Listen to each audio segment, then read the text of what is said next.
ओम शांति।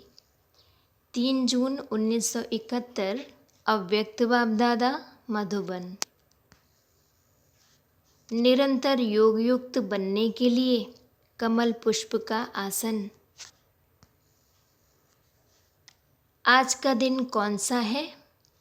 भट्टी का दिन है। भट्टी के दिन को कौन सा दिवस कहते हैं? भट्टी के आरंभ का दिन अर्थात जीवन के फैसले का दिन है। भट्टी में किस लिए आती हो? जीवन का सदा काल के लिए फैसला करने। सभी इस लक्ष्य से आई हो क्योंकि भट्टी में आने से बाप दादा द्वारा व अनन्य बच्चों द्वारा एक गिफ्ट मिलती है। वह कौन सी? जो चीज़ मिलती है सुनाना भी सहज होता है। दो चार ने अपना अपना विचार सुनाया। जो भी बातें सुनाई हैं उन सभी बातों की प्राप्ति का आधार कौन सी गिफ्ट है? वह है बुद्धि का परिवर्तन। रजोगुणी व व्यक्त भाव की बुद्धि से बदल सतोगुणी अव्यक्त भाव की दिव्य बुद्धि, जिस दिव्य बुद्धि की प्राप्ति से ही अव्यक्त स्थिति व योग युक्त स्थिति को प्राप्त कर सकते हैं। तो गिफ्ट कौन सी हुई? दिव्य सतोगुणी बुद्धि। बुद्धि के परिवर्तन से ही जीवन का परिवर्तन होता है। तो दिव्य बुद्धि की गिफ्ट विशेष भट्टी में प्राप्त होती है। अब उस गिफ्ट को यूज़ करना व सदाकाल के लिए कायम रखना यह अपने हाथ में है। लेकिन गिफ्ट सभी को प्राप्त होती है। जो भी भट्टी में आए हैं दिव्य सतोगुणी बुद्धि की गिफ्ट द्वारा अपने को बहुत सहज बहुत जल्दी परिवर्तन में ला सकते हैं। तो आज का दिन जीवन परिवर्तन का दिन है। तो आज के दिन जो गिफ्ट प्राप्त होती है उसको धारण करते रहना। ज्ञान तो सुनती ही रही हो लेकिन भट्टी में क्या करने आती हो? ज्ञान स्वरूप बनने के लिए आती हो। योग की नॉलेज व योग का अभ्यास भी करती आई हो लेकिन भट्टी में आती हो सदा सदा योग युक्त होकर रहने का पाठ पक्का करने के लिए। निरंतर योग युक्त बनने के लिए कौन सी सहज युक्ति भट्टी द्वारा प्राप्त करनी है? हठ योगी जो हठ व या तपस्या करते हैं तो तपस्या के समय आसन पर बैठते हैं। भिन्न भिन्न आसन होते हैं। तो आप लोगों के लिए सदा योग युक्त बनने के लिए कौन सा आसन है? निरंतर योग युक्त अवस्था सहज रहे इसके लिए बाप दादा सहज आसन बता रहे हैं। वह है कमल पुष्प का आसन। कमल आसन कहती हो ना। देवताओं के जो चित्र बनाते हैं तो उसमें किस पर खड़ा हुआ व बैठा हुआ दिखाते हैं? कमल के ऊपर।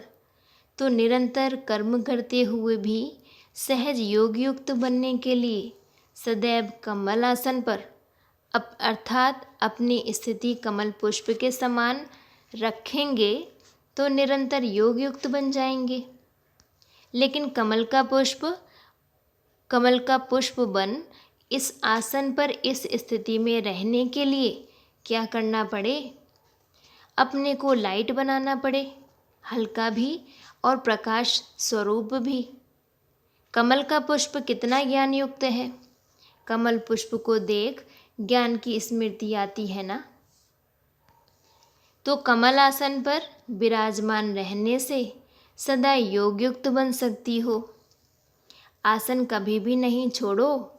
यह कमल पुष्प समान स्थिति का आसन सदा कायम रखना अर्थात इस पर सदा स्थित रहना है। तब भविष्य में भी राज्य सिंहासन इतना ही समय कायम रहेगा। अगर इस आसन पर नहीं बैठ सकती हो अर्थात इस स्थिति में स्थित नहीं हो सकती तो सिंहासन को भी प्राप्त नहीं कर सकेंगी। तो राज सिंहासन प्राप्त करने के लिए पहले कमलासन पर स्थित रहने का अभ्यास करना पड़े।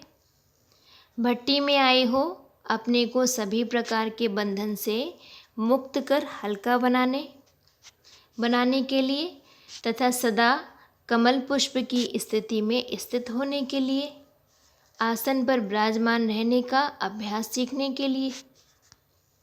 तो जो भी बोझ हो वह सभी प्रकार का बोझ भट्टी में ख़त्म करके जाना, चाहे मन के संकल्पों का बोझ हो, चाहे संस्कारों का बोझ हो, चाहे दुनिया की कोई भी विनाशी चीज़ों प्रति आकर्षित होने का बोझ हो, चाहे लौकिक संबंधी की ममता का बोझ हो, सभी प्रकार के बोझ कहो व बंधन कहो, उन्हों को खत्म करने के लिए भट्टी में आए हो।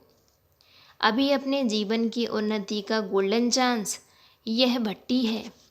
इस चांस में जो जितना चांस लेते हैं उतना ही सदाकाल के लिए अपने जीवन को आगे बढ़ा सकेंगे। भट्टी में कौन सा लक्ष्य रखकर आई हो? संस्कारों को परिवर्तन में लाकर फिर क्या बनने का लक्ष्य रखा है?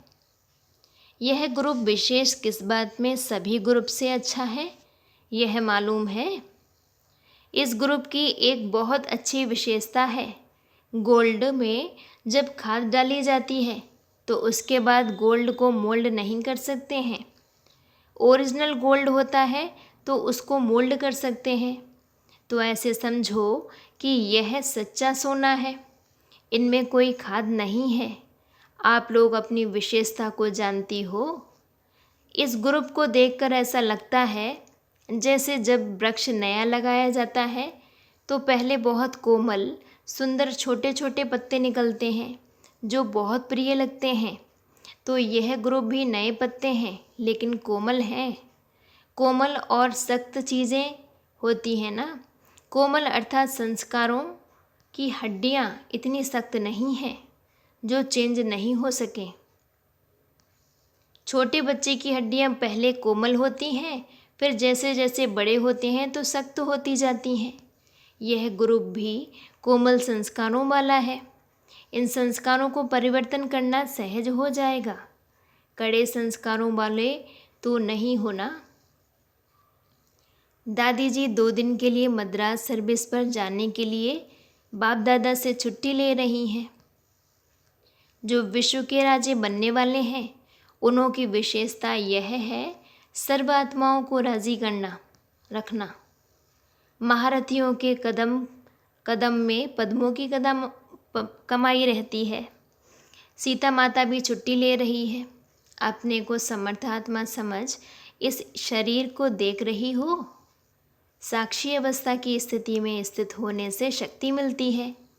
जैसे कोई कमज़ोर होता है तो उनको शक्ति बढ़ने के लिए ग्लूकोज चढ़ाते हैं।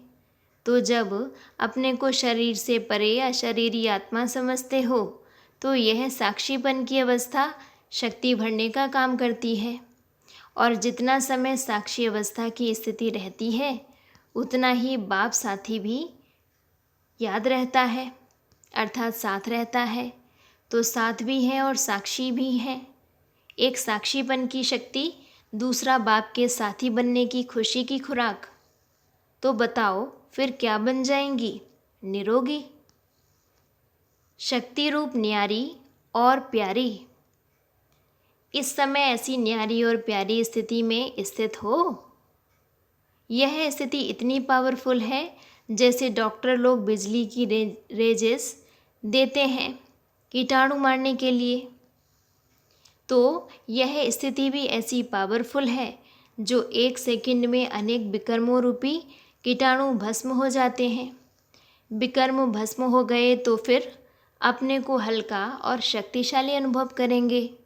सदैव प्रवृत्ति को भी सर्विस भूमि समझना चाहिए। अपने को बाप दादा के प्रति प्रिय समझती हो? क्यों? ऐसी क्या विशेषता है जो अति प्रिय हो?